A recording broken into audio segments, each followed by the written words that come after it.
I've got your energy stories for this, the fourth week of January 2026. And just like that, 3 different federal judges overruled the Trump administration's offshore wind stop work order, allowing that work to resume.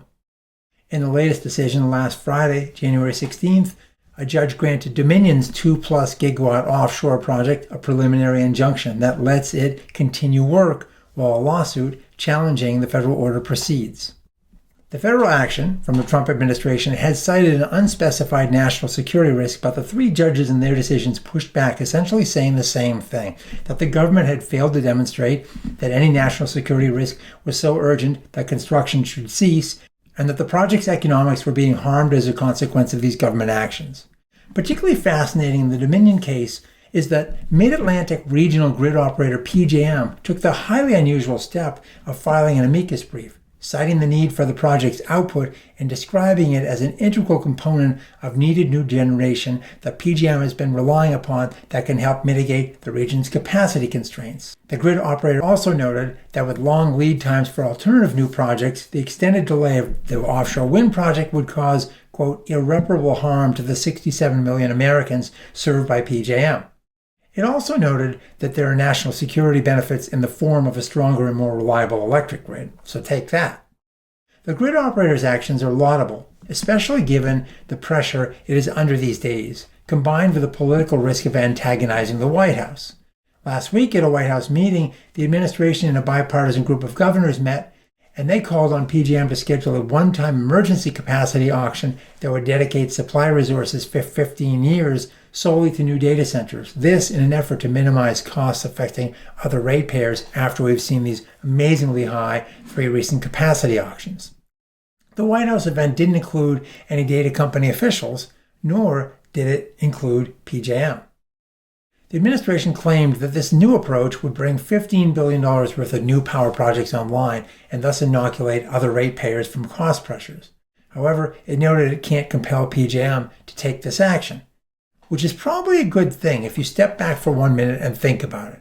This approach would now create 2 parallel auction structures, one out of market approach that would be highly lucrative for supply asset developers with guaranteed 15-year take-or-pay revenues, and the other one pretty much status quo. But there's a problem. Supply is constrained and finite. Per GE's most recent investor presentation, gas turbine availability is limited until after 2028. Meanwhile, interconnection locations on the transmission grid are finite, and almost no new transmission capacity is being built. So you may find developers rushing to provision new data-related load while the existing system gets starved for additional supply since it's less desirable to serve it. And who potentially gets hurt then? Everybody else. That's who, both in terms of costs and overall grid reliability. The challenge with our grid is that it's a system of systems, interwoven with our regional economy and with global supply chains. Plus, electrons have their own unfortunate pesky way of being dictated by physics, so power flows can also be impacted, and the unintended consequences of these actions could result in additional effects on grid infrastructure costs and reliability. That said, there are 2 features I like a lot in the proposed approach. First, it focuses on new resources.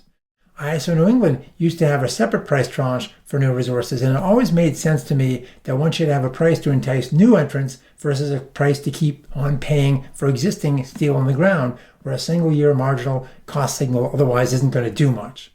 Second, this approach proposes a capacity price signal of 15 years. So investors can actually determine if a new investment is going to pay off. Will it pencil? By contrast, today's annual prices that vary year to year are virtually useless. Back when I was heading up Constellation's demand response group, we couldn't plan on revenues more than 1 year out. Some years the auction would bring us a windfall and nice bonuses, and the next year we'd get badly torched and miss our commitments, and of course bonuses could be ugly those years.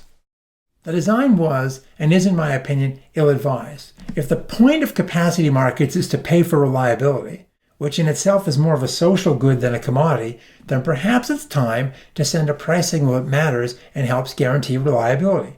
That would allow developers of new power plants, as well as virtual power plants, to get much more visibility into the potential payoff of their investments. ISO New England had such a capacity lock-in price for years. paying up to 7 years of known prices. But the FERC directed them to eliminate that approach in late 2020. At that time, analysts suggested the elimination of this approach could hurt developers of new gas generation, and they were probably right. It's time to reconsider this approach more broadly. The Federal Energy Regulatory Commission will still need to bless this new emergency measure coming out of the White House and these governors. And nothing's going to happen anytime in the immediate future. In the interim, though, one can expect that PJM and its capacity issue will remain right in the middle of the political crosshairs, and that won't change anytime soon.